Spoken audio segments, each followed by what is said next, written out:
Morning. Good morning. What's happening, family? Welcome to the show. It is Michelle Bryant here, WNOV, 860 AM, 106.5 FM. And hey, in case you don't know, in case you have not checked the weather, you have not peeped your head out the front door, it's cold.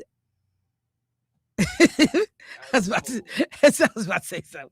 It's cold. It's cold outside, y'all. And this will be the day that I didn't wear no coat. Well, I don't never wear a coat. Let me be clear. I don't never have a coat on, but I always have a coat in my car. I'm like, if it get ridiculous, I can just go to my back seat. But I'm just usually running in, running out. So I'll never have a coat on. Yeah, mistake. Because we was frozen out of the building this morning.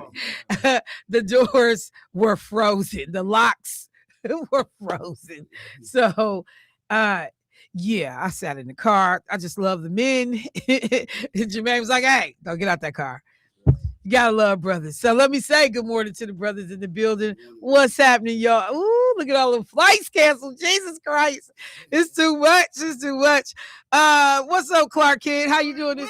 Man, evidently you, bro. You all decked out in your green for St. Patty's Day. Look.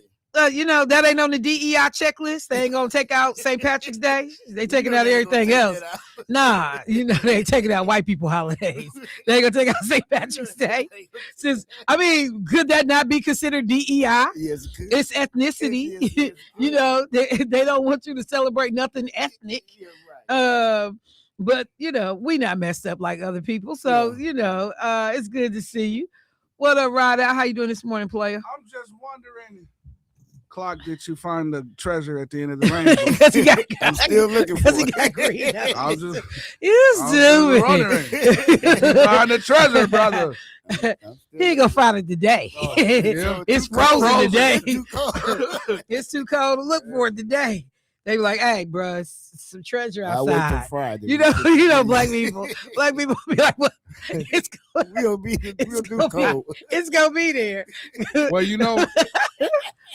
if he find the treasure, he might find his missing drawers. From the laundromat. You can't just say random stuff like that, Jermaine. Everybody may not remember.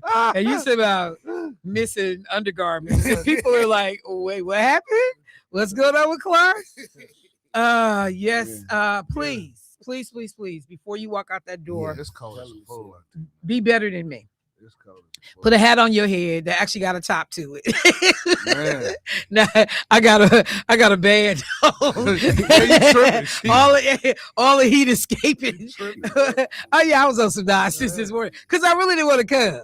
Because I was like, I just want to stay in the bed. Yeah. So which is I can tell. Because I didn't sleep well last night. I didn't. I was up and down all night, man. And I was just watching TV, watching the news. I was like, oh, I'm gonna talk about that. I'm talking about that. And of course, I remember none of it now. But yeah, please make sure that these young people got on what they need on to be out here in this weather. If they have to mess around with these buses, they gotta wait outside, even for buses that pick them up by the house. Please make sure that people got on what they need on. It's cold outside. It's ridiculous. It's a lot of ice patches out there, so please be careful where you're walking. We don't want nobody to slip and fall, hurt nothing. And if you did not shovel your snow yesterday, you're not getting it up today because it's a brick out there. I went out twice because we had a plow guy come through and do the big part of the driveway, and he was sorry. He didn't do a good job. And then, I'm gonna talk about that. And then, I went out because like where the cars were, he, couldn't do that. So I went out and hit the snow twice yesterday. That second time I went out, I was like, oh yeah, this mess is all freezing up. This is about to be, because the sun came out for a while and was melting it. But and yes, I somebody said, Michelle, did you say a tree came down? Yeah, we got a whole tree laying over in the yard. Roots up. The neighbor across the street was looking like, man, what? Yeah, bro, you see it. It's in the middle of the yard. So look, and I said it's always something. It's always something. So please, please, please, dress your babies appropriately. This morning, a lot to get to. Good morning. What's happening, Sam? Good morning to you. Good morning, Carolyn. Terry, what's happening? What's up, Barbara? How you doing this morning? Happiness Donuts. I ain't said nothing crazy yet. That's a good sign. That's a good sign. Good morning. Where you at, fam? Good morning. Y'all checking in. For folks on YouTube and Facebook, hello. Let me say hello to Shelby, Dion. I hadn't had a chance. Just rolling through, not doing what I'm supposed to. And what's wrong with you, Clark? I'm reading what somebody said. What? Happy Vaseline. I mean 10W30. I did tell you. You already know. That's Arizona. Arizona. That's right there. Arizona. Nothing else to do with his life. Yeah, 'cause it's warm But out there. harass people. That's all. He just lived for it, man. He lived for You it. see what Kwaku said? What Kwaku say? You in the studio now? Oh, they got jokes. Everybody got They got jokes. jokes. See how you people do you? What they say, it be your own people. it be your own people. Hey, Adeline, good morning, sis. So look, a lot to get to today. Again, County Supervisor Felicia Martin is coming in for the 7th district in the County Board of Supervisors election that's coming up. And remember, for folks that like, okay, 7th district, if you don't live in the 7th district, remember I brought up the dude, Stacy Smither, Smama, this cat who I said I couldn't figure out the whole name situation. And he had reached out and said, oh, I'll come in, and like, okay, cool. I gave him a date. And then, I regret that because of my busy schedule. This was a month. Now, this is a month away from the election. Not, like this was like 2 weeks ago. So we was a full month away from the election. My busy schedule just won't permit me to be able to come by the station. Like, because you own that nonsense.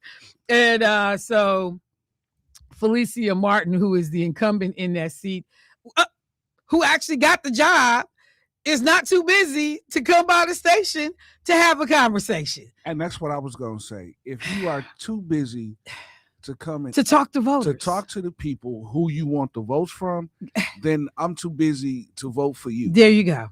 I mean, it's Like, nonsense. Yeah. He didn't want to answer them questions though, because I heard he had been given different. Oh, they got to mix up on my birth certificate. They this that. Boy, stop playing. Stop playing. Stop playing. It's something foolishness with your name. And if it was easy, clear it up and let's move on and get to the issues. But I can't get past court cases spelled one way, pardon from the governor spelled another way, businesses spelled one way. I don't have time. So anyway, the incumbent Felicia Martin had time this morning. So she's gonna come in and talk to voters. All right. So a couple of things before I do anything serious. I gotta tell you, Jermaine, I thought about you last night. Yeah, don't get happy. But you know how you will just start humming a song. Yeah. And so for some reason, and so Keisha was sitting at the table, she was working on her computer, and I think I was washing dishes or something. And so for some reason, I started humming On Top of Spaghetti. All covered with cheese. But little Miss Myers decides she gonna turn it into a gospel song. So when I tell, and Keisha play piano. Yeah. So when I tell you this thing, full Mahalia Jackson, I was about to take up a collection. And I said, this is some Jermaine nonsense. Only black people will turn that into a church song. You know what? And if I was there, I would have joined it. And that's what I said. I said, I'm going to put a challenge out. I'm going to take any song and say, whoever is the best version to turn it into a gospel song, they gonna win a prize. Let's do it right now. Give me a song. Give me a song right now. I'm feeling them. Well, you can do it on top of Give spaghetti. Me a song. On top of spaghetti? Yep, go ahead. Look, now let's clear his throat. La, la, la, la. I gotta pick my key. Did you say la, la, la, la, la? Okay. We're gonna turn this thing into a church. Go ahead. And, Oh my on top of spaghetti, covered with cheese. I lost my poor meatball. Oh yeah, when somebody sneezed and it rolled off the table, and I'm starting to feel this thing onto the floor. I lost my poor meatball. Woo! When somebody snored. When somebody snored. Yeah, Those are not the so you know how words. like preachers be adding stuff. Oh, in? okay. And, I said this to say this. I said that to say this. Sometimes you gotta cover your mouth when you sneeze.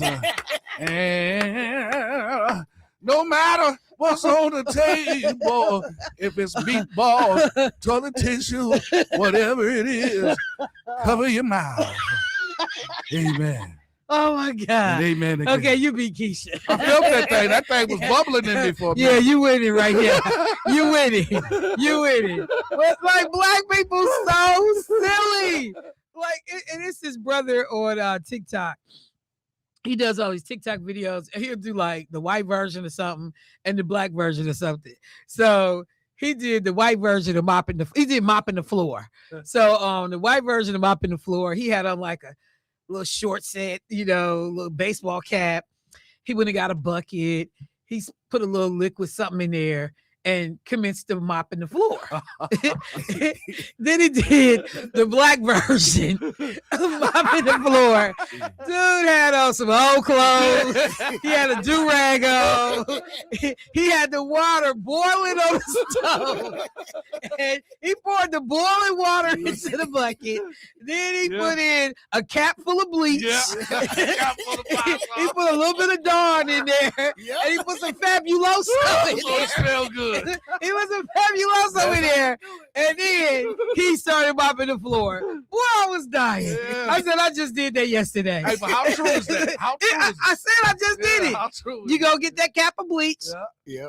And, and I wasn't no Fabuloso fan, but in moderation, you feel a little better about your stuff if you put some Fabuloso in here.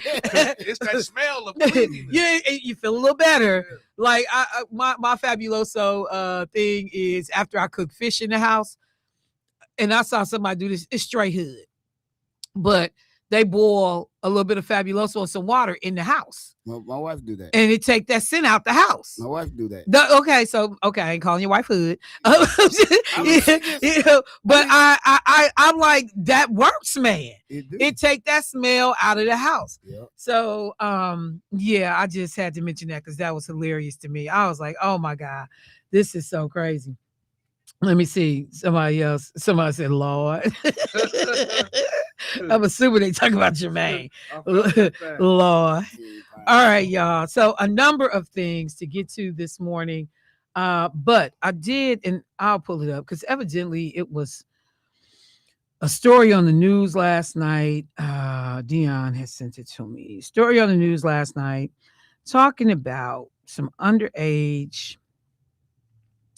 kids or young teenagers, whatever, went into the bar Prime Social, and the mom of these young people.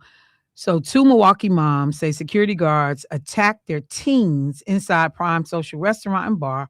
Police are investigating the incident as child abuse. Wow. So this story is on TMJ4, so I'm going to pull it up.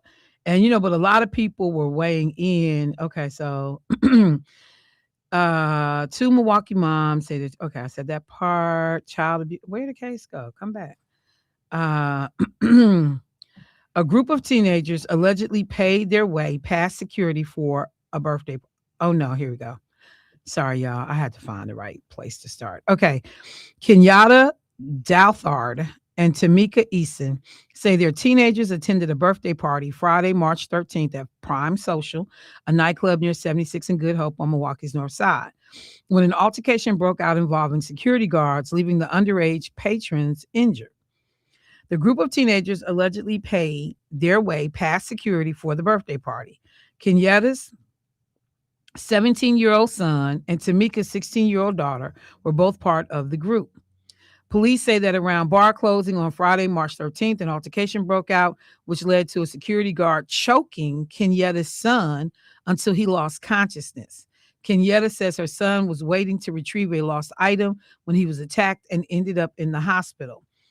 He was bruised up all right here, where you can stop the oxygen from going to the brain and make them go to sleep, is what the doctor told me. Kenyatta Douther said, describing the alleged attack to TMJ4's Ryan Jenkins. Tamika's 16-year-old daughter was also hurt in the altercation. Her teeth, her mouth, the wiring on her braces is off. Her whole mouth is swollen up sore. Tamika Easton said. Both mothers say the establishment should be held responsible. The security guards losing control, jumping on the kids, also letting the kids in for money, all that, no ID, all that, Easton said. When asked what she would say to people questioning where she was when her son was at the club, Douther defended herself.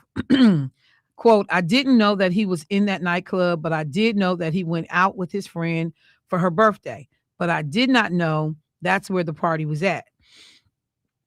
She said about her son, quote, when you keep the kids in the house too much, they're going to get out anyway. So you have to give them a little leeway. But he's not a bad kid that runs around with guns, steals cars, nothing like that. He just went out for his friend's birthday. He was at the wrong place at the wrong time, she added. She's calling for accountability from the nightclub. People who have clubs, they have rules and regulations that they're supposed to follow for everyone's safety, kids' safety, and grown people's safety. She said police said Monday, March 16th, they are investigating the incident as a case of child abuse, but no arrests have been made. TMJ tried to both call and text the owners of Prime Social to get their side of the story, but no one answered. Okay. I could tell you want to get in on that. Go ahead. I'm on fire. Why? Because I'm going to tell you why. Why?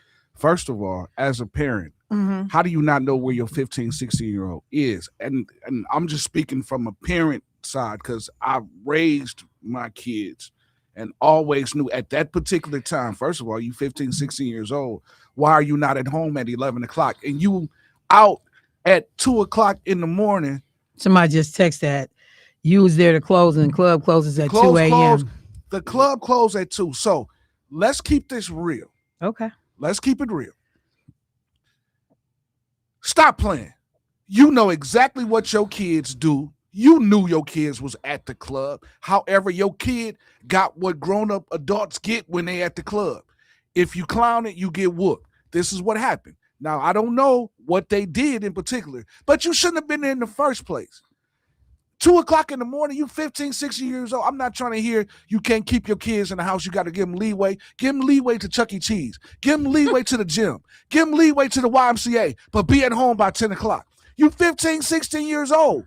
Why is you out in the street? I don't care whose birthday it is. All right. Clark, did you want to weigh in, Clark? I agree with you, man.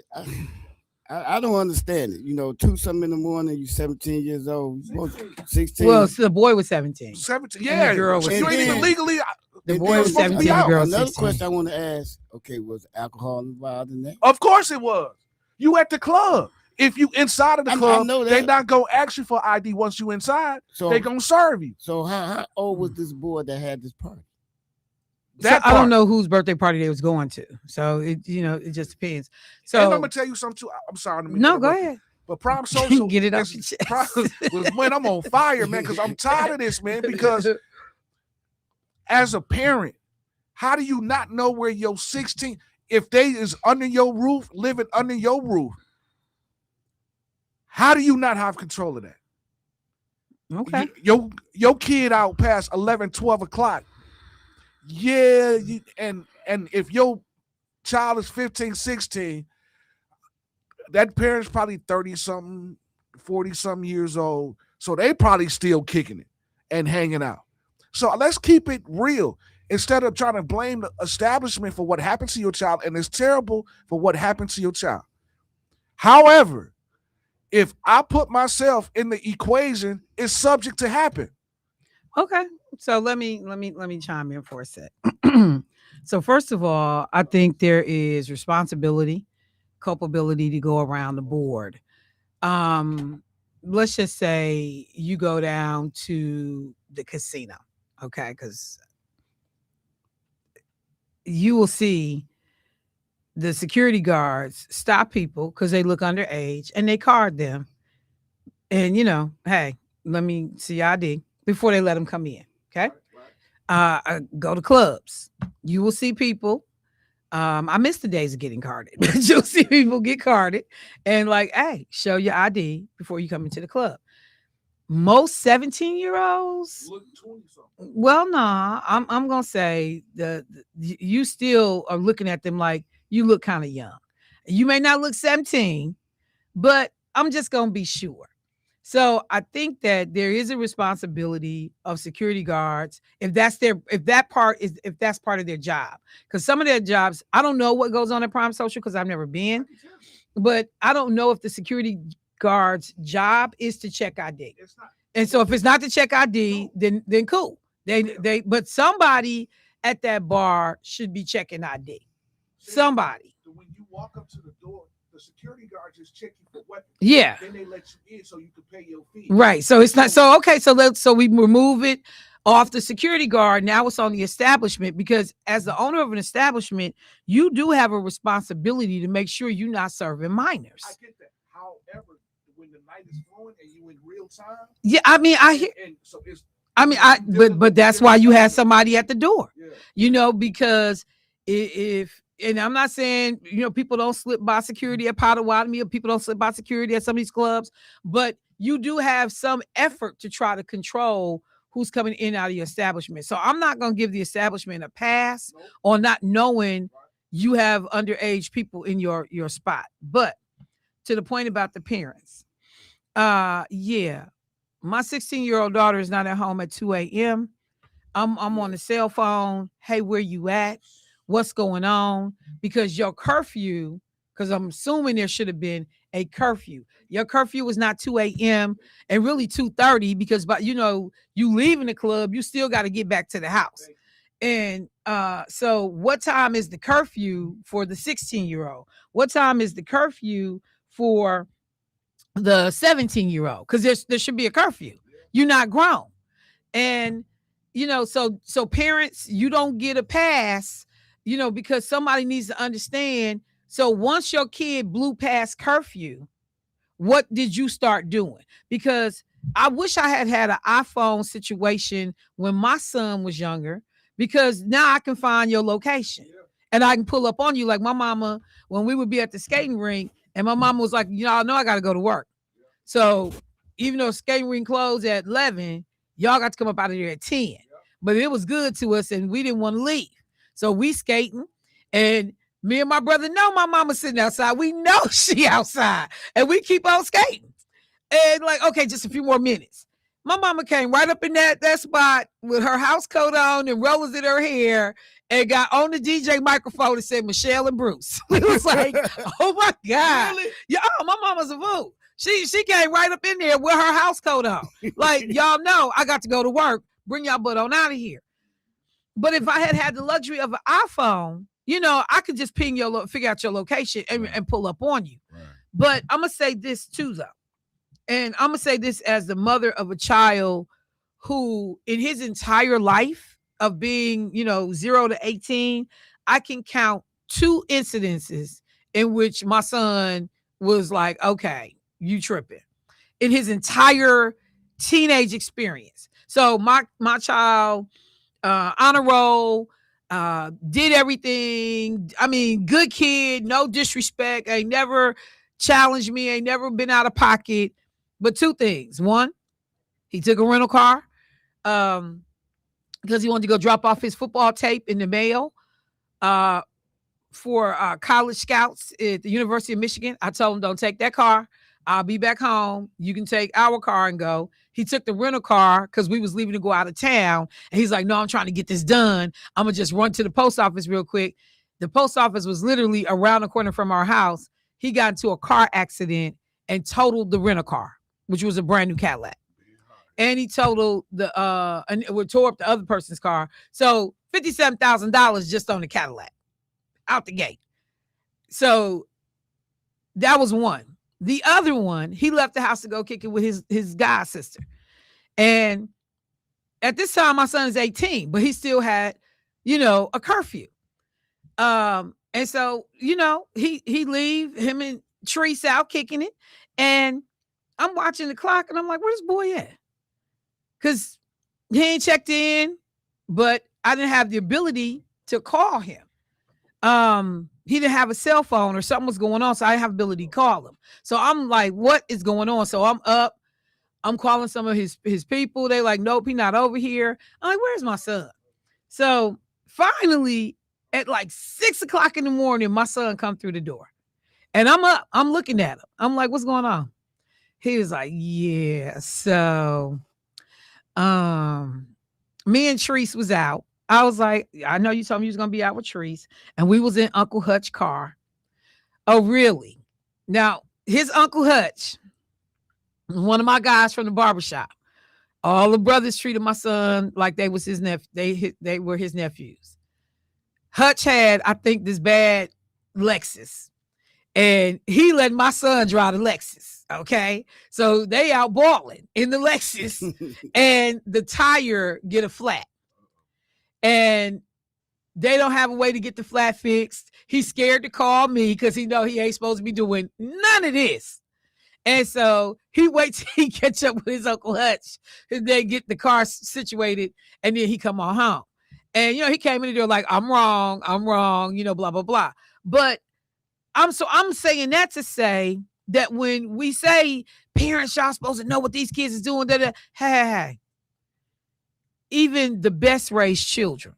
And I need everybody in here to think about when you was a child and when you was young. How many of you went somewhere that your parents did not know you were there? You lied. Looked in your mama's face and said, we going to Nene's house, and you was at the skating rink, or you was somewhere you're not supposed to be. Now, you made it back. Your mama never found out you weren't where you were supposed to be. So let's not act like kids won't deceive their parents, and that it's that you are a horrible parent if your child goes somewhere and you don't know your child went somewhere else. But the point that makes you now questionable is back to this. So at what time did you start looking for your child? Because if you told your child you could go to a party, in the mother's case about the son, what time was he supposed to be back home? What's the curfew? And when he breaks curfew, where are the 17 phone calls to his cell phone? And again, ping and find his location, that you got to figure out where he is. So I'm saying it's responsibility across the board. But go ahead. I totally agree. That is blame on both sides. But speaking from the parent point of view, because I'm not a club owner, so I don't, I can't speak from that. But as a parent, if your child is 16, 17 years old and living under your roof, how do you not know where your child is at a certain time is my question. Because even if they out kicking it and they go into a party or whatever the case is, and you know what happened at nighttime because you navigated the streets when you grew up, when you came up, so you know it's even worse. So as a parent, your antennas should go up like, hey, it's 10:30. But look, like I like somebody just put it in the chat. They said, now I was home at a reasonable time, but still wasn't where I said I was going to be. I understand that. So I understand that. Kids definitely will dip out, do what they not supposed to be doing. And unfortunately. But how was you at the club at closing hours? Well, that's what I said. At some point then, I'm back to asking the parents, so what was curfew? And when the kid blew past curfew, what did you do? Look, we got to take a break, y'all. I know we got callers on the line. Let's get them. No, let me get the break in. And then, because we got two on the line, right? Yeah, we got two on the line. So then we could just flow straight through. Callers, if you can, hang on with us. Didn't realize I was going to spend that much time on that, but clearly set off some alarms because we are worried about what's going on with our kids out here in this community. But I just think that at some point, I agree. These parents got to ask the questions. When your baby blew past the curfew that you set for them, what happened? We'll be right back.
All right, family, welcome back to the show. Taking a minute to talk about this situation that was a part of a news story last night regarding some minors, teens who were in prime social, and kids end up getting into a physical altercation. Security guard, 17-year-old, is actually injured so bad that he was at the hospital.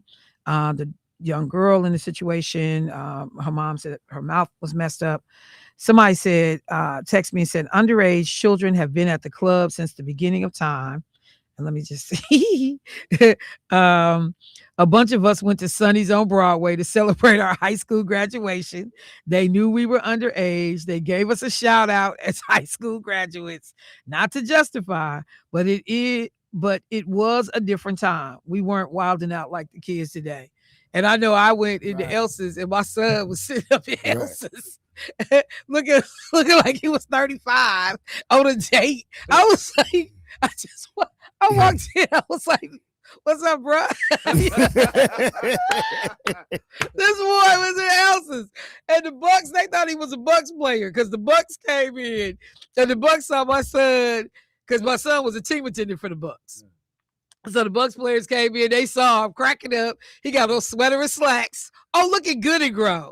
And they ended up like leaving money on the table for him to pay his tab. Like, you out here just clap. Yeah, just so yeah, my son was, but again, my son was 18, but he still was supposed to be in Elsa's. But anyway, let me go to the phone line. Hey caller, what's happening? Somebody said I went to El Babaloo when they was a minor. Look, Lakeisha Myers. Let me go to the phone line. Hey caller, what's happening? Good morning, Michelle. Good morning. How are you? I'm good. How you doing this morning, Angela? I'm doing good. I'm doing good. Thanks to the Lord that He woke me up this morning. All right now.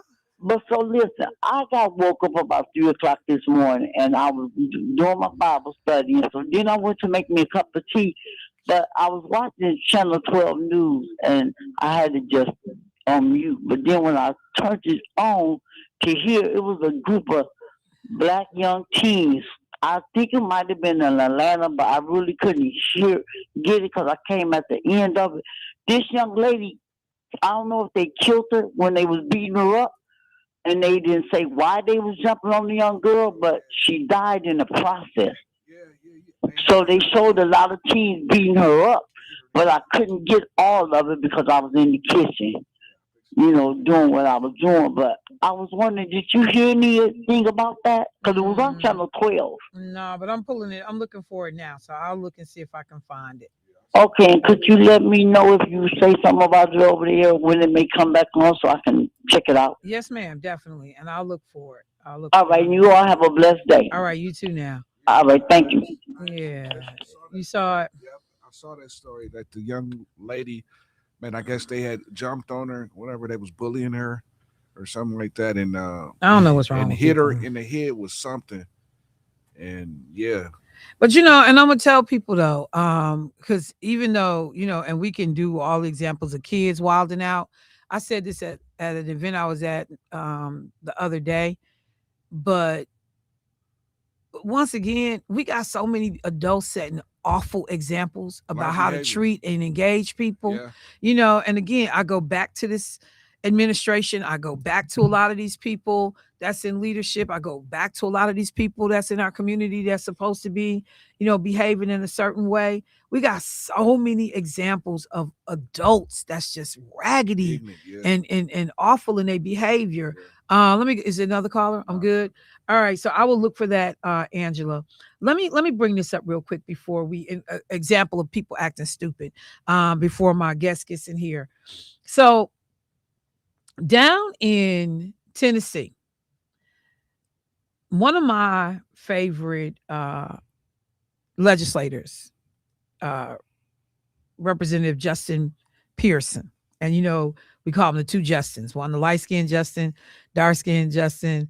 The one got the big afro, one got the hair, looked like a Samoan, pulled back in a ponytail. Okay, so the two Justins. Well, Justin Pearson, who's actually I think running for Senate, if I'm not mistaken. Let me just take this story. When a Republican Tennessee lawmaker tried to use the Bible to justify slavery, one of the darkest times in American history, Democratic State Rep Justin Pearson wasn't having it. In only the way Pearson could explain, the outspoken leader condemned the narrative of Representative Michelle Renault, who cited scripture in a debate about slavery, saying, quote, "It is important not to dilute history," after being questioned about the founding fathers who enslaved people. Renault, this Republican lawmaker, she said, quote, "We need to know and understand what it is so that we don't repeat those mistakes." She then went a step further to say, quote, "The Bible also says that we will be judged in a time of our culture, and at that time it was a common practice." When this Republican legislator carried on about how the Bible provides instruction on how to treat enslaved people, quote, kindly, Representative Pearson jumped in, called her comments unconscionable. "It is nearly unconscionable to believe," this is what he said, "that you just articulated the theological vision of enslavers in this Capitol in the year 2026 as though it was okay." He continued to school her on where she went wrong. He said, quote, "The Bible, which was written in many different iterations, but is articulating the time of thousands of years ago, was used as justification for enslavement that happened thousands of years later," Pearson argued. And he went on to say, quote, "But what is worse and what is deeply disturbing by what you just said is not how you are saying that was wrong or immoral. There is no question slavery was immoral, and you shouldn't need a Bible to know that." So this back and forth went on, and she said our founding fathers believed that all men were created equal, and he had to say our founding fathers believed all men were created equal, but did not consider Black Americans as men, but less than. So saying they moved us forward to where we are today is a lie and a misrepresentation of history. Start over. Like, people had to literally come back and check this legislator who is making decisions about people's future, what people will have access to, what people will be able to get by way of, services or whatever. And there is a bill that they are pushing. It is known as push religion as a way to support Republican-led initiatives. The Free Speech Center at Middle Tennessee State University, House Bill 47, sponsored by these Republicans, seeks to include the display of the Ten Commandments and other items, Declaration of Independence, Constitution, Bill of Rights, posted in public schools. One of the things that these Black legislators are arguing, you do understand that many of those things did not include us, right? So you can't just put this up like the founders were these immensely fair and open-minded and everybody will progress because they labeled Black folks as 3/5 of a person. You do understand that, right? You do understand we were not considered human beings, and we weren't considered human beings solely for the purpose of property ownership, making sure that one group didn't have more power than the other. And so the folks that owned people, how they would be handled in relationship to power and the law. So we literally, you look at Michelle Bryant, Jermaine Rideout, and Clark and decide we are only 3/5 of a human being. And it was all done for political purposes. That people could literally decide, just like I said in the story about the little Black girl who inherited the oil wells. They legally tried to change this girl's definition of race from Black to white so that they could get their hands on her oil. All of this is made up nonsense. But that people in 2026 would try to fall back on the Bible to justify slavery, making sure that you treat your slaves kindly. And again, when was this written? and in what time. That's why when I hear a lot of people and they just talking about the Bible and debating certain things, I'm like, some of that, y'all, you don't get to bring forward. No, Michelle, it's the book of the Bible and it's everything. The history teacher said, and 3/5 was used to help Southern plantation owners who dislike urban centers for power purposes. As I said, it was about power. It was about political power.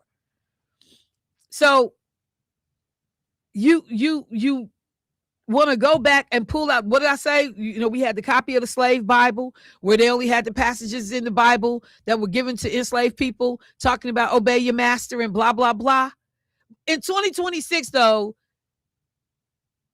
you don't have the wherewithal to understand that you should not be standing up trying to justify slavery. And then going to rely on the Bible to do it. It's utter and total nonsense. Again, and again, it's utter and total nonsense. If you have never seen the slave Bible, I encourage you to get it because I have a copy. And when I say, my Lord, what people did and use as justification is nothing short of crazy. So I just wanted to mention that because that got the best of me. A couple of other things real quickly. So I talked about it yesterday when I was talking about Trump reaching out to, before I do that. So Trump had this press conference yesterday. Dude, something is wrong with this dude. Completely. Something is wrong with him. Like, he is a fool. This man is crazy. But how? I don't understand how this man is still in office. You got to ask these silly people. I don't. You got to ask these silly people. Because if this was Obama or anybody else, man, if it was a woman, if it was anybody, there's no way. See, people just don't want to admit when they was wrong. And that's what it is. And you got a whole bunch of white men, in particular, white women following behind them that on the conservative side of the aisle who won't admit you wrong. You gonna just sink your heels in and go down with the ship while this man takes us down with him. And I will talk about, how the rest of the world is looking at him sideways like, man, we ain't getting in that. What you and Israel got going on with Iran, we not in it. Germany said that ain't our war. That's not our fight. But in that press conference, when he talks about the GOP legislator in Congress who was terminally ill, okay? And Mike Johnson, who is the biggest wimp on earth. Like, he is so pathetic. It's disgusting. But there was this representative in Congress named Neil Dunn, who had evidently received a diagnosis that he was sick and that he wasn't expected to live until June. So, first of all, Mike Johnson is sitting there when Trump says the man was terminally ill. And Mike was like, well, okay, that wasn't public information. Like, you telling somebody's, personal medical information that you were not authorized to share. But then Trump, who's so busy, has to pat himself on the back and get credit for everything. I. That's what he is. He's the I person. I did something. I intervened. I got the doctors involved from Walter Reed. And now he has a new lease on life. And the first thing I thought, because this man had a heart problem. So you telling me, because let me be clear. Federal legislators got damn good insurance. Yeah. So if the doctors that was dealing with this congressman had basically said, we've done all we can do, you probably got about 3 more months left. What does the doctors who get involved at the behest of Donald Trump do that now this man has a new lease on life other than give him a new heart? Which means I'm just supposing, because they said he had a heart problem. So was this man given a heart like first of all. And if he was given a heart, did they jump him in front of other people who might have been on the heart transplant list? And Trump says in the press conference, I did this for this guy because he's a nice guy, but I also did Needed it. this vote. Need that vote. So and that's what I like the creepiness fell out of this moment. Go ahead. Fell out for the simple fact because they are losing seats and they losing people. And this man clearly said he was having a heart problem. Speaker Johnson came to him and told him that this guy was gravely ill, told him about his position in Congress and how important his seat was. Trump made a phone call and then said 2 hours later after he called the doctors and then doctors went to see him 2 hours later, he was on the operational table. Is that not crazy?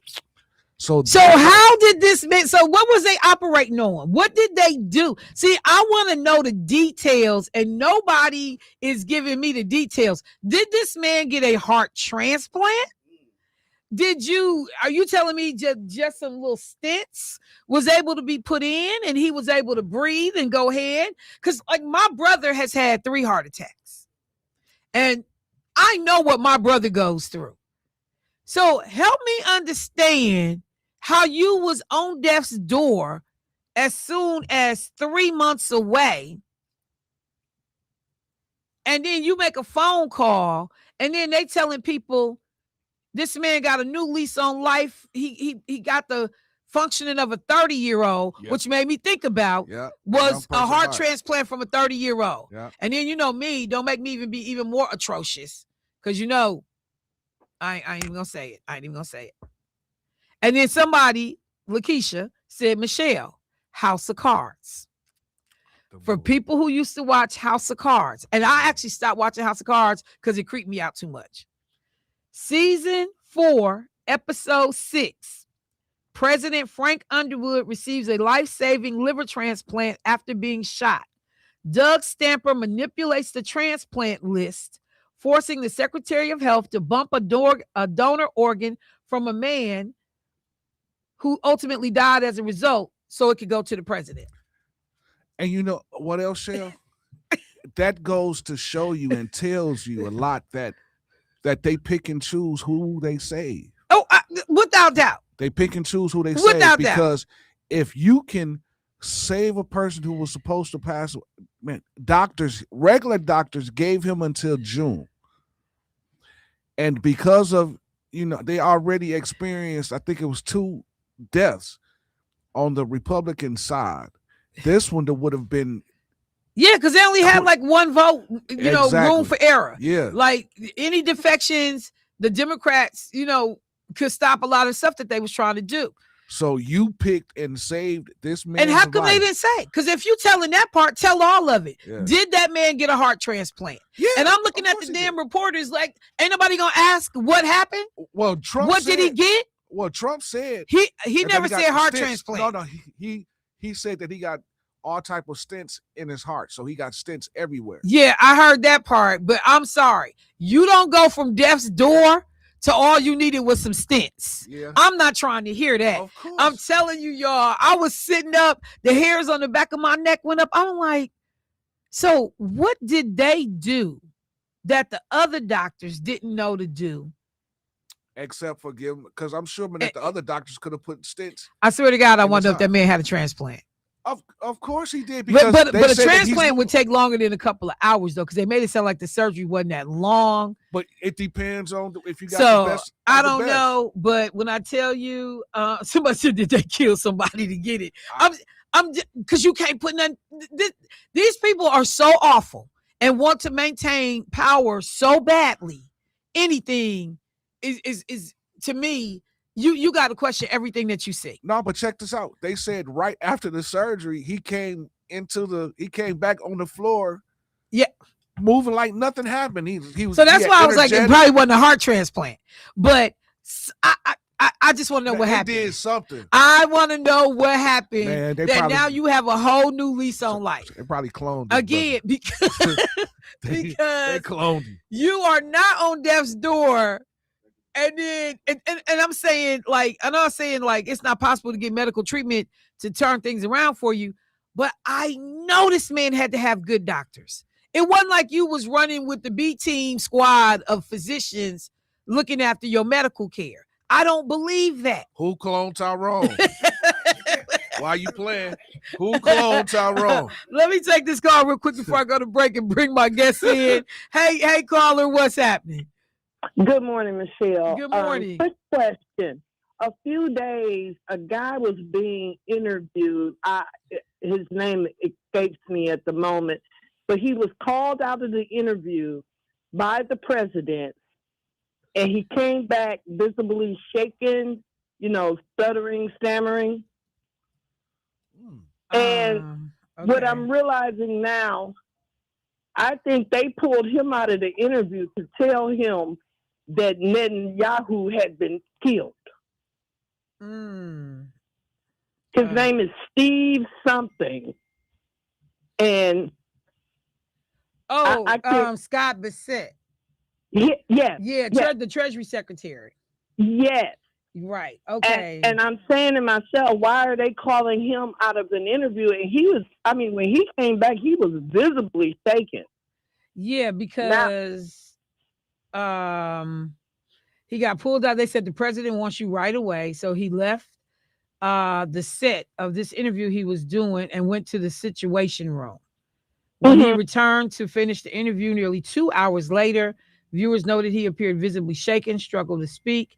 The interruption is believed to be connected to the rapidly evolving situation in Iran and escalated. Yeah, so that probably was when he got informed about Iran and what was going on. I think he got informed that Benjamin Netanyahu had been killed. And I'm not a conspiracy theorist. That Benjamin Netanyahu had what? Was killed. Oh no, no. We're being high now that. Trust me, he is not gone. He is not gone. No man. And another quick thing, I saw a very disturbing story where a teenager shot a 30-year-old McDonald's worker over a wrong order. I'm not sure what state it's in. Yeah. And the whole scene was so ridiculous, and it comes back to the point of her mother was there with them same old lice-ridden eyelashes, acting a nut. The daughter had on a house coat, a bra, and some shorts. So, yes, there is the parenting problem. And why these children are the way they are. She's 16 years old and has a gun? Yeah. No, and I'm familiar with the case that you're talking about. I'll actually bring it up. If I can get to it in the second half hour, I'll bring it up.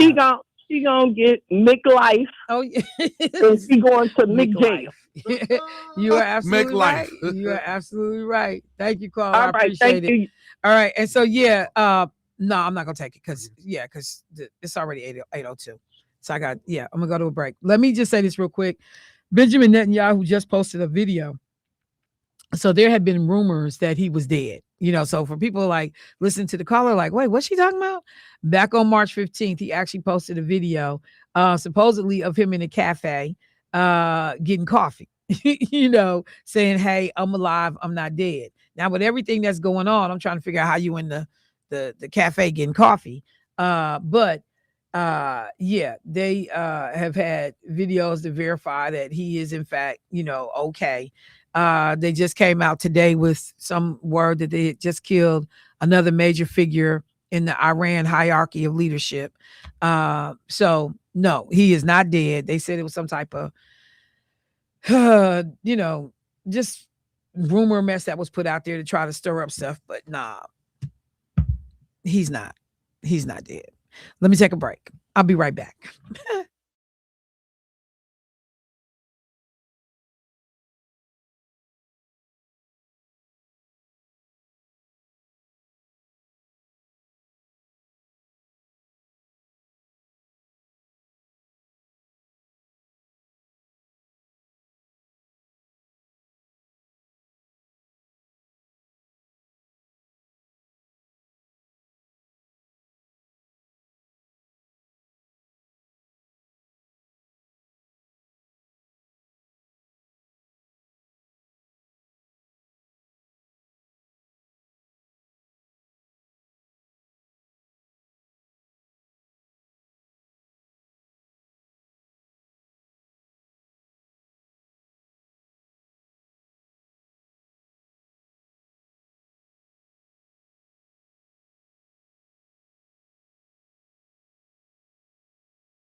Family, welcome back to the show. So I told you that I would have a guest this morning in studio, none other than Milwaukee County Board Supervisor Felicia Martin out of District 7. And right now we have a number of races that are on the spring ballot. In terms of the Milwaukee County Board, all 18 seats are up for reelection, but only 3 of them are actually contested. And Supervisor Martin is in one of those contested seats. So let me just say good morning. Hey, Supervisor, how you doing this morning? Good morning, everyone. I'm doing very well. I need a nap. Well, I can't tell. I'm You being must be busy. here in the pink, looking all fabulous with the pink on. So first of all, thank you for making time. In fact, reaching out to Absolutely. say, hey, let me, get on. I was talking on air about your opponent in this race who said that he was so busy. He after he had reached out to get on the show and then said, oh, my schedule is just, I need to go pull up the exact message. I think I read it on the air. My schedule is just so busy that I just won't be able to get on. And I'm like, in a month, you can't figure out how to do this in a month. So I'm not gonna spend any time there, but your message came through like, "I'll come on." Hey, what time you need me there? Yeah. I'll come on, and I guess I get comfortable because I'm used to talking to you. Yeah. You are somebody that reaches out whenever there's information that needs to be shared with constituents. Yes. I hear from you via text message while I'm on the air, providing information, correcting stuff, or just saying y'all stupid. Depending on I don't what's being say said. that. Well, not me, Jermaine.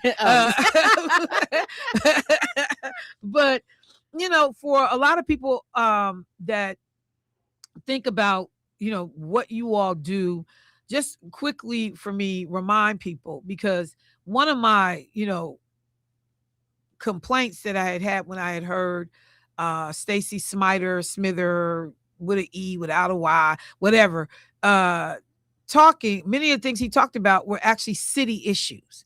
They were not things that, if he were to be successfully elected to the county board, that you did at the county board. So can you remind people, in terms of being a county board supervisor, what that role entails? Thank you. And that is something that many people get wrong. Milwaukee County Board of Supervisors is responsible for multiple municipalities. 19. There's 19 municipalities that make up Milwaukee County, and we're one of the largest counties in the state of Wisconsin. And when you say There's 70 municipality, that's like a city or city, a village? town, or village. Okay. City, town, or village, or township. Okay. I'm still trying to figure out the difference between township and town. So Okay. it can get a little confusing. But what the Milwaukee County Board of Supervisors are responsible for and what we're charged with are health and human services. We have oversight over parks and cultural attractions such as the zoo, the domes, public museum, those types of things. And we are tasked with oversight of public transportation, if you will, and our infrastructure and our environment and public safety, including the airport. Now, Right. Okay. all of those things. Some of those things are mandatory, some are not. So, how long have you been in this role? I was first elected to the Milwaukee County Board of Supervisors April of 2018. So 2018. So we're talking 8 years in.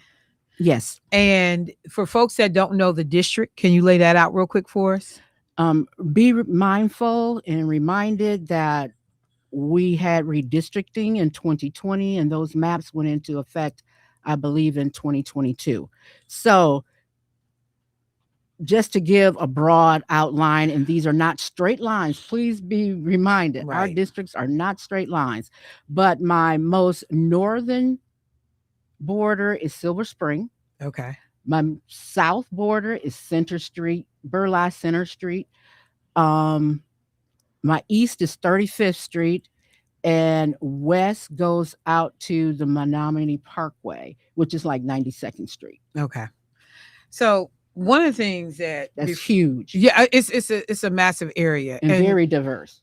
So how many people do you think, number wise, is probably in your district? Roughly, there's a representation of 54,000 households. 54,000 households. So that could easily be 100,000 people. Easily. At just 2 people per household. Easily. So, and it's always funny to me how some of this stuff works because, I think about when the pay was changed for county supervisors. People, want to treat it as a part-time job, even though constituents in no way feel like they have or should have a part-time representative at the county level or any of these levels. Mhm. As a matter of fact, even though at the state level, I haven't talked about this yet, but the assembly is already done with their work for the year. Yeah. Mhm. Yes. It's March 17th. So the assembly is done. That's when And the county supervisor's work is done. the county supervisor work is We never have a break. That's what I'm saying. And the Senate, they're gonna come in, and I think they may have one more meeting, and then they're done for the year. But you get your health insurance benefits, you get a paycheck every month for the entire year. And you still will do work back in the district. But in terms of what goes on in the building, you done. It's a wrap. And so I always was annoyed that they changed the pay scale because it wasn't like it was a lot of pay in the first No, place. it was not. So can you remind people, do you remember what that number was, what it was before it changed? Before it changed, and it's not a hard and fast number because I really don't know that hard and fast number, but I want to say somewhere around $54,000. And they knocked it down to 26,000. Mhm. Right. But so I still got all the same responsibilities. And that was actually Chris Abley and them that did that. Yeah, and we're part-time is what, 20, 25 hours a week? Yeah. And so some of us have multiple jobs Just to be able to make ends meet. just to be able to make ends meet. And not only do we have a low salary, we have zero benefits. Oh, I didn't realize that. We have zero benefits with the exception of we get a parking slot, which is awesome. I didn't realize that. We have no Like I health was telling benefits, no somebody, and people dental, thought I nothing. was kidding. The Milwaukee aldermen make more money than Yeah. every other elected body. Yes, They make more money than even our state legislature. the state legislature. They make more money than the lieutenant governor now. Yes, The lieutenant governor's salary is around 84,000. With the and I'm not begrudging the common council members, right. but I'm just telling people, I'm like, and you think about the number of people that folks represent. Yes, These numbers, like your district is bigger than an assembly district. yes, it is. Because I think Lakeisha said like on average 57,000 or so in an assembly district. Yes, And you said 50-some thousand households yes. in your district. So I just want people to understand that piece too, that when you run for this job in particular, Yes. you're not running for money. No, You're not running for, social status. It's $26,000, y'all. And no benefits. yes. So I still, if I don't have a spouse that can afford me the ability to be able to go do this, I still got to work a job. Yes, I still got to do all the other things I got to do and show up to committee meetings. So I just wanted to make sure that we put that out there because I don't know that our community appreciates that. exactly. And we need to understand a county board supervisor district covers multiple alder districts and oftentimes multiple state legislative districts. Right. I have like 3 state representatives in my district and 1 state senator in my district and 3 or 4 alder persons within the supervisory district. So, All right. So you have been doing this job since 2018. yes. What would you say is the one either misconception that people have about the job or the thing that you wish people understood the most about what it is that you do? I think the most important thing for people to understand to help manage expectations, Milwaukee County has this serious budget deficit every year. And we don't have unlimited resources to provide the broad spectrum of services that we would like. For instance, I would love to have a major detox facility for our constituents. However, due to budgetary constraints and that piece of behavioral health and mental health is not controlled by the Milwaukee County Board of Supervisors. They have their own board. And we saw that that the detox centers was going to be defunded for 2026. And that struck a nerve because we know that people are struggling with addictions every day. Exactly. Yet we are left with no recourse. Yes, we can say, okay, let's give them $100,000, for instance. But that board is not obligated to take that $100,000 and put it towards a detox center. So I'm not going to give you $100,000 and you can't guarantee that you're going to keep this program going for our residents. And I mean, that's important. When we talk about that, your budget reflects your priorities. Mm-hmm. And we know that we've seen a lot of trouble. Hang on, you saying I have a phone call? I will take calls, but it has to be connected to this conversation. But we've seen a lot of conversations about the priorities, what we can't do. McGovern Park has been a huge thing. Yes. And there are people that are upset about that right now. Folks Mm-hmm. are trekking over to Washington Park Yes. to be able to have somewhere to go. And I know you actually reached out. We talked to you Yes. about that whole situation. The recent thing that came up with the healthcare contract. Yes. Like there's some days I don't envy what you all do at all. Did the healthcare contract situation get resolved? Yes, it did, because the county board of supervisors, we moved pretty swiftly. And I want something to be extremely clear. Let's be clear. Milwaukee County employees that had health care insurance through Milwaukee County has never been without health care coverage. Never. Even though the health care contract had expired, that was for services, provider services. I'll put it this way. The contract came due and they were negotiating, human resources or total rewards folks were negotiating in-network versus out-of-network provider cost. What would have happened had we not signed that contract, enforced that at that time, and met the moment? We would have been paying we being Milwaukee County would have been paying higher provider costs. You would have been paying out-of-network costs for services rather than in-work. So think about that. Yeah. And I always say to my constituents when they call and they're in an uproar, I said, did your family member or yourself have any services between January 1st and January 31st? Well, yeah. I said, have you received something in the mail saying, or in your email, unpaid bill for these healthcare coverages? Oh, no, we haven't received any of those. I said, that's because we paid them. Mm-hmm. May not had in network costs, but we paid them. But we got a little bit of an extension and worked on the back end to get that done. And we resolved that issue.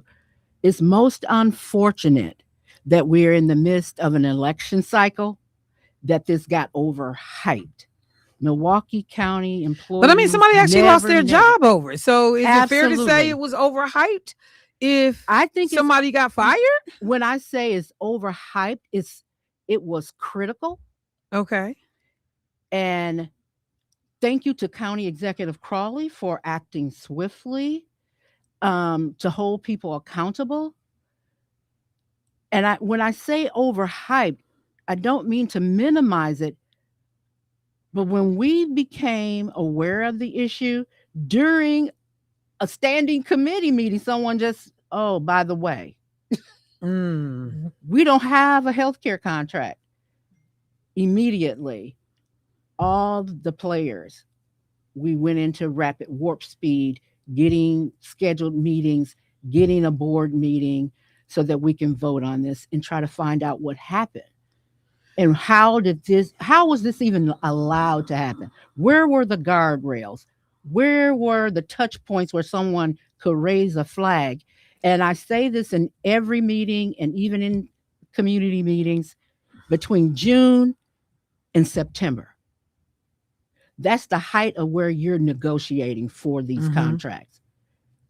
Where was the stop and the alarm come October And that 1st? is why a number of people, even though we know that someone was terminated, a number of people are like kind of perplexed. Like, he cannot be the only person Yeah.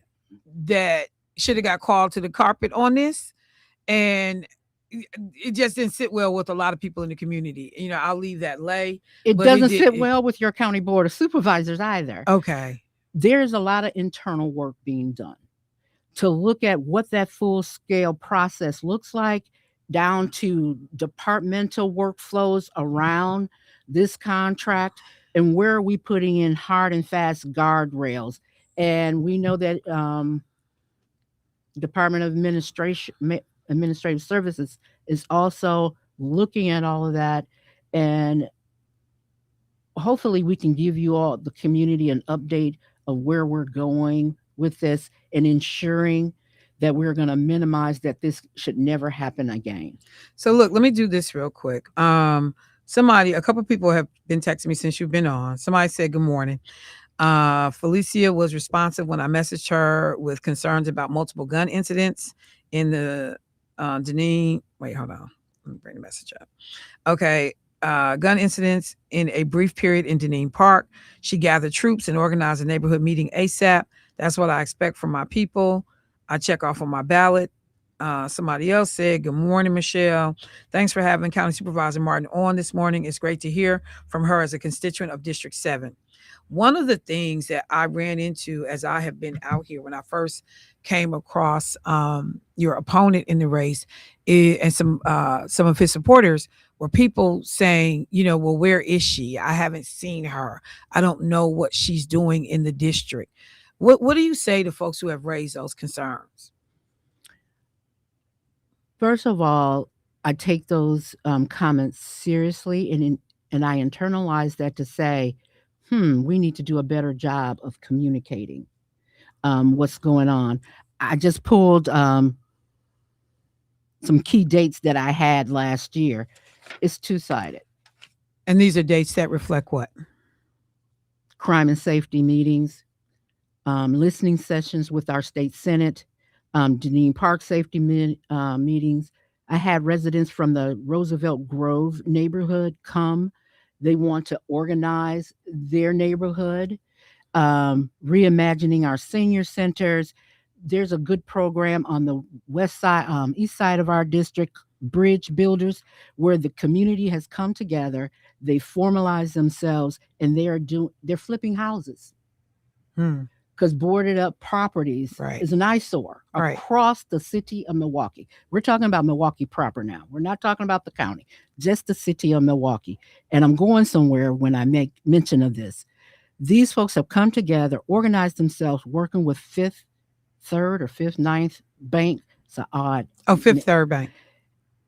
And they have grant dollars, and they're able to flip houses, make them beautiful, renovate the inside, and they sell those homes so there's no longer a blight in their neighborhood. So we also are doing reimaginings of any part of our district. We've spent a lot of time on the McGovern Park Senior Center because our seasoned adults have paid their dues, and they need space, not multi-generational space, none of that stuff. They need a space where they can come together with like-minded folks in their own generation, where they don't have to take the time to explain a lot, so that they can support each other. So I'm doing a lot of things, engaging with our federal and state legislators. And I did one meeting for 47th Street. They wanted to start a block watch. So you call in District 7 Police Department and other stakeholders, and you meet with these folks. I got there were 8 people in the room. I was so excited. And they kept apologizing about it only being 8 folks. I said, do you know what 8 people with a common goal can do? Exactly. So those are the kinds of things I avail myself to my district. They have my county mobile number, my office number, the email, and they can reach out to me. And for the person who says they don't know me, and I've been in office since 2018. My question is, as an individual, what is the responsibility to yourself to reach out and find out who these folks are that represent you? Because one of the things, if I can be candid, I thought Self about responsibility. that your name has been on the ballot since 2018. Yes. So I'm looking at the person going, well, then what you doing when you go to the ballot? Are you just not voting at all? Or are you just voting for and saying, well, this is the only name on the ballot? I mean, because you're right, there is a response. And this, my phone in my hand, I can just about find out anything I want to. Yes. So I don't have to wait for somebody to say, oh, what you doing? I can go look up what you're doing. I can find neighborhood meetings, or, I can reach out to you personally to have a conversation. Let me go to the phone line. We got a caller. Hey, caller, what's happening? Good morning. Good morning, Dr. Ward. How you doing this morning? Not as well as you, sight unseen, and not as well as the other lady. Just from listening to her, I must confess I don't know her, but I thought I knew everybody in Milwaukee who was colored and doing some stuff. You know what? I have a suggestion, Yes. as always. Okay. There was a program on NOV where they were talking about money spent in the city and around and in the state. That's this white guy that comes on, I think, on Thursday. He had somebody on there, and they were discussing. They made a very good point. The MPS and every other governmental agency is always short on money. They should pay the supervisors, and you in particular, should double your pay because you're doing some things. What my thing is, and I don't get the audience, and I want the audience of everybody in a high-ranking position to share some ideas that I've been sharing with everybody I see. We need to inbreed. We don't have people qualified to be teachers. We don't have people qualified to do other things. We don't have qualified ICE people. But what they should do is hire some people like the police department does, where you train them.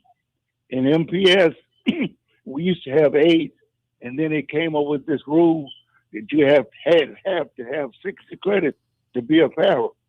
They should hire those people who are qualified and train them on the job, inbreed. And there needs to be a lot of collaboration.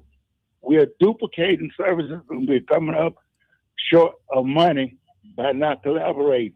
We need to have the trades in the state, county, and city where students, particularly black ones, and particularly incarcerated ones, where they are screened when they come in and they get and their sentence should be to complete something that they need to complete.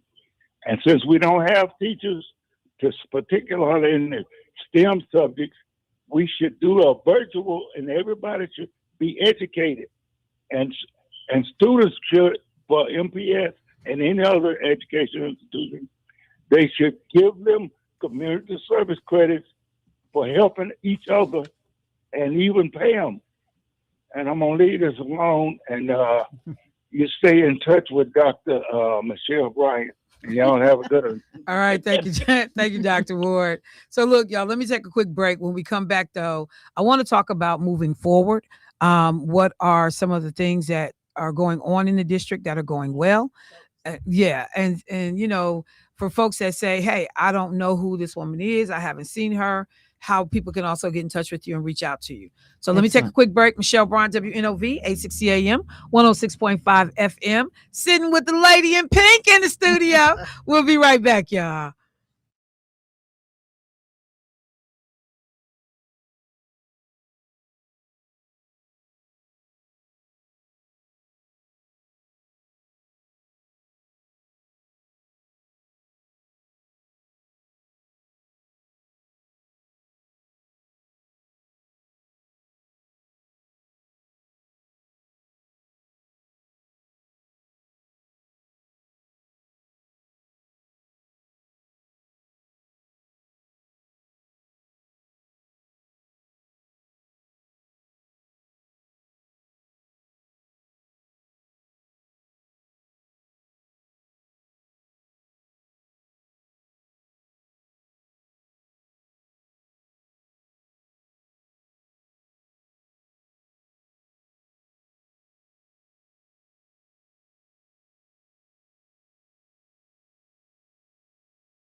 All right, folks. So I wanted to make sure we took time this morning because in just a couple of weeks, we have an April 7th election.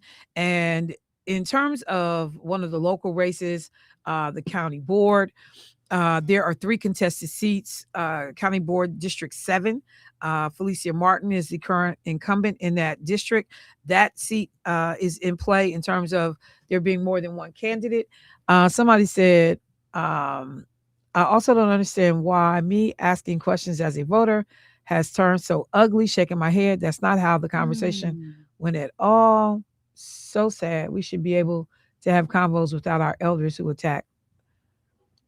Somebody said, I was the one who said, I don't know who she is. I didn't discredit her work. I've been living in District 7 for 10 years.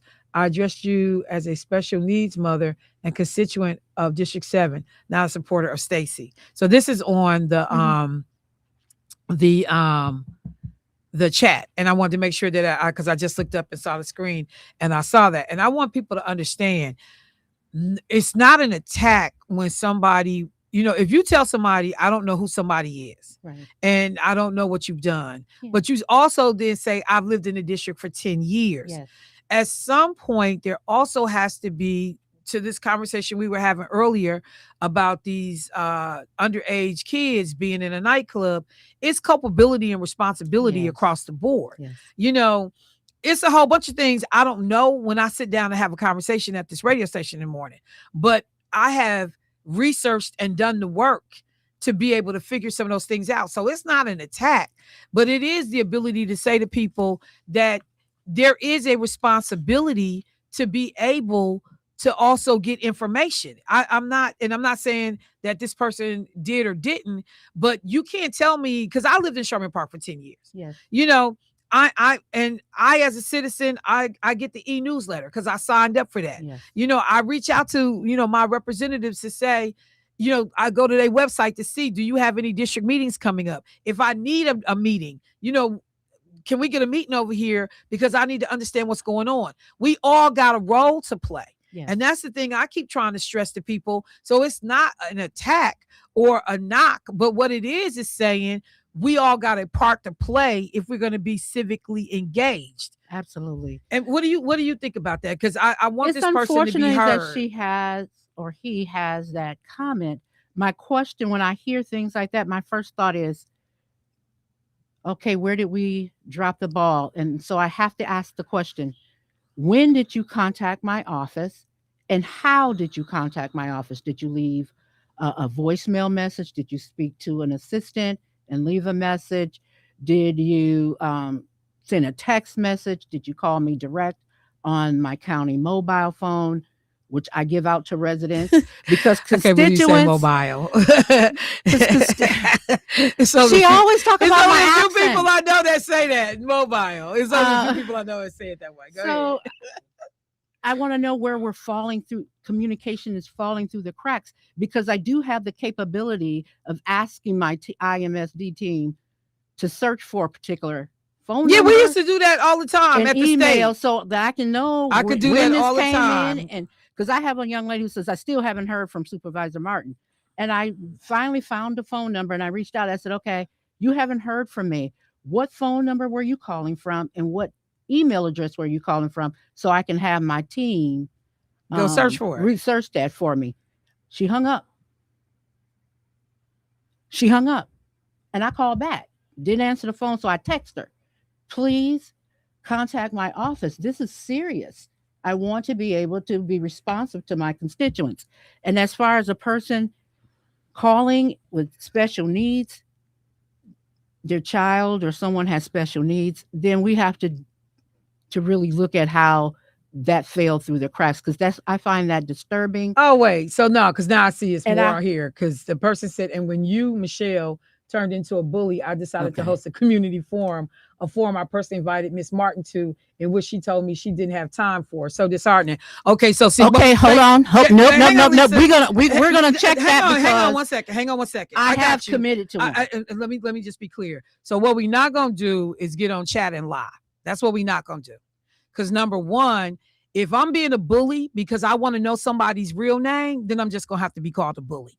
Because if I want to understand why you got more than one name in current government documents, court cases, versus this is what I want on the ballot versus this is what my part in, then I'm just going to have to be a bully. That's number one. If that's what you think that is, but what I am is persistent about making sure that information gets to voters. But then, even when you said that you were going to host a forum, one of the things that I said, I just got done setting up a forum for some candidates for another race, is that you need to check in with these people before you put your date out there or before you get a date and just say, this is the date, we've been invited, show up. And I said, people may tell you, I can't make that date. And that's not impossible. That's why people have RSVP cards. People say, you know what, that date doesn't work for me. Something else is going on. If you are trying to earnestly do a candidate forum, then you reach out to the candidates before you put a date out there and say, I'm looking at these 4 dates. Do any of these 4 dates work for the two of you? And then if we can find a consensus, that's what we go with. You don't just put a date out there and then say, I invited you and you don't have time. Don't characterize somebody saying it's a scheduling conflict with I don't have time. See, I don't have no problem on mine because this is what I do every day. I'm not all of a sudden, I'm civically engaged now and now I want to put people on Front Street. I've been doing this for 25 years. More. So this ain't about nobody being a bully, but understand this. If I got some dude presenting himself with different names, I'm damn sure gonna try to get to the bottom of it. I'm gonna definitely try to get to the bottom of it. You can call me whatever you want to, but I'm going hard for this community, and he ain't the first and he won't be the last. When I sit behind this mic, I take what I do seriously. And if you're telling people you want to represent them, I want people to understand who is coming before them. So please don't try to play me like I'm in some way trying to be unfair. But you call it whatever you want to. But I ain't sat nowhere for 10 years and don't know who the hell represent me and what they've done. Because I'm going to make it my business to find out.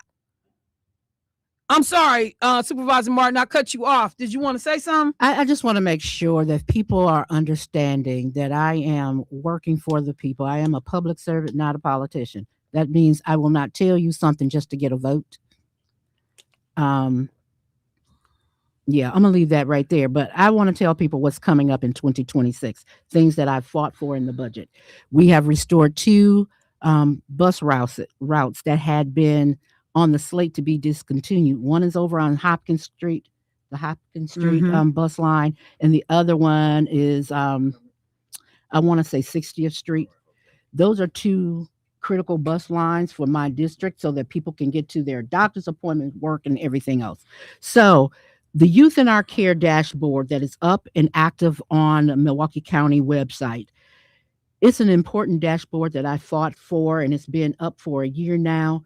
And what that dashboard phase 1 represents, it shows you the number of young people that are currently being held at Copper Lake and Lincoln Hills and other facilities around the state. We still have people there. Yes, we do. And if you go to that website, but I thought the goal in bringing the facility, the youth is to bring them home. Right. Once those facilities are up and fully functioning, we can bring our youth home. And so right now, because we had done estimates where this was costing us upwards to $1 million. Is that in totality? No, for one child. For one child. You can see those numbers, how many we have in those facilities. And I hope they still have the cost formula still there so you can take a look at that. And we'll be asking the community, where do we go after we have these numbers and people, because residents were saying, what are you spending our money on? I wanted people to know we're spending a huge chunk of our budget on incarcerating youth. So we're looking at phase 2. What would that look like? What do the residents of Milwaukee County want to see? Secondly, Cooper Park on the west side of the district, they have had this huge surface lot that's been an eyesore and a public safety issue for a number of years. I'm happy to say in 2026, we will start designing and planning what that surface lot is going to look like moving forward. So there will be community meetings with the Cooper Parks friends and the Milwaukee Park Foundation, because we're going to have to do some fundraising to make certain that this project meet the needs of the residents and visitors that come to Milwaukee County Parks. So that's happening. We also are still working on a senior center for the Northwest side, better known as the McGovern Senior Center. We've never stopped working on that project. We've had 2 listening sessions last week. More information is coming forward. More updates are coming forward, and we'll continue to organize our neighborhoods across the 7th district. But the majority of the 7th supervisory district is organized. We have neighborhood community associations, crime and safety, block watches, building bridges programs across our district. And we want to make sure that we're amplifying that moving forward. And should the residents of the magnificent 7th supervisory district, although someone just recently said there's nothing magnificent about the 7th supervisory district. How do you tell people you're nothing? You got to write the vision, make it plain, and include the people in and rewrite this narrative. I mean, just for like your what Keith always neighborhood. says, a broke clock is right twice a day. So if you can't figure out what is going on, because this is a district that I care about because I lived in for the longest. Mhm. I only moved out of the 7th district 5 years ago. Right. And so I'm not And talking. I'm still not recovered from that. Yeah, but and that's so okay. I'm just saying. So I'm not talking about this as like some outsider. This is my damn territory. Yes. This is my home district that was important to me. And I've lived in this district for over 40 years. I was raised in this district. So I know the nuances of the district and I know the people, many of them. And then 2020 came and they redistricted and pushed us further west towards Wauwatosa. So now I have to build those relationships. And I've been working hard because I don't just canvass during an election year. I canvass year round. And I just want to Call say, me and we'll come to you. yeah, so this is my thing to people because I don't want to push people away from being engaged. That's No, not the we goal. want you engaged. But I need people to understand that when you show up, don't show up brand ass new. Don't show up like I know everything and people trying to bamboozle me and people handling me crazy. Don't show up like that. Because the same way I had to learn this game, the same way you have had to learn this game. And I tell people, they be like, Still learning. Even when people talk to me about the Democratic Party and I'm like, I ain't never seen you at a meeting.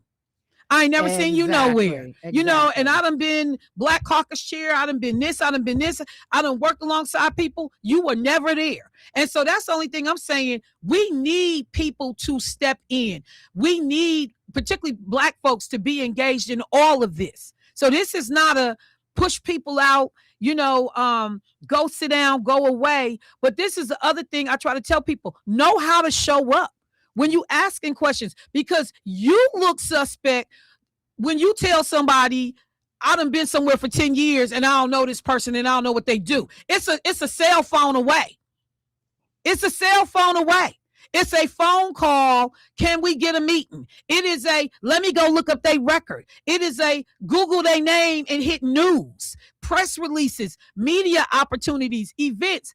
I do this every day. I get somebody giving me a subject every day, which I know nothing about.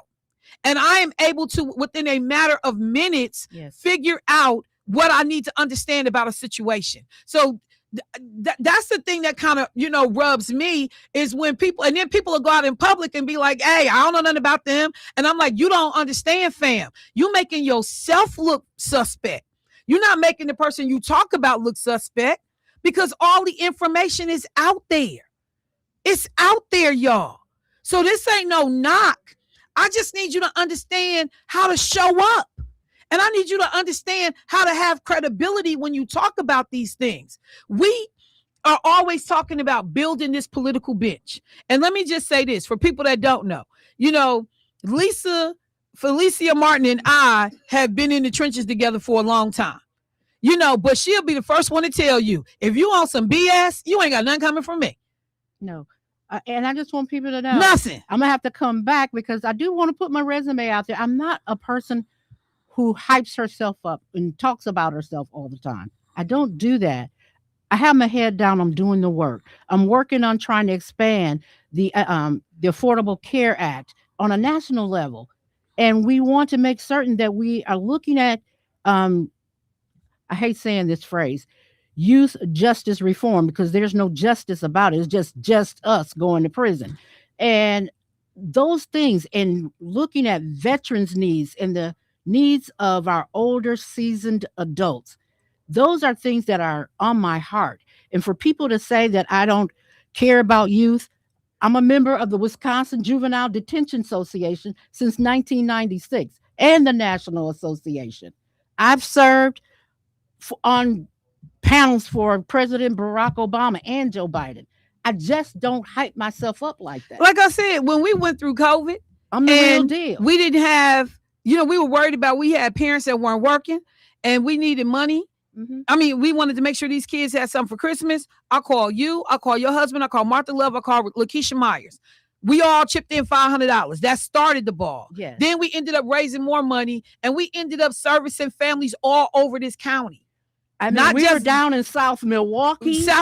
I was out in almost to Brookfield delivering toys. And so, I know that you are a person we did have that shows one up. from Des Plaines, Iowa. Oh, no, we did somebody from Iowa actually. We said, sorry, we can't do that. We can't send you toys, ma'am. But we got to call them and try and get one in. And I apologize because I wasn't watching the phones. The other thing, it was one thing.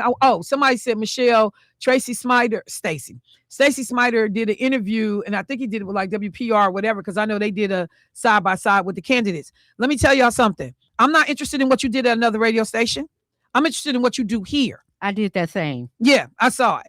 I knew that was over there. I'm interested in what you do, because if you got time to make time to go see them white folks, you need to make time to come over here and talk to these black folks. I'm not interested in what you do at another station. That was my knock with Mandela. That's my knock with Tom Barrett. When he come, with anybody that comes into this community talking about we want your vote, I want you to come to Black Talk Radio. I want you to come talk to black listeners. I'm not going over to WPR to find what you said when we got a radio station sitting right here. So I appreciate you for letting me know that.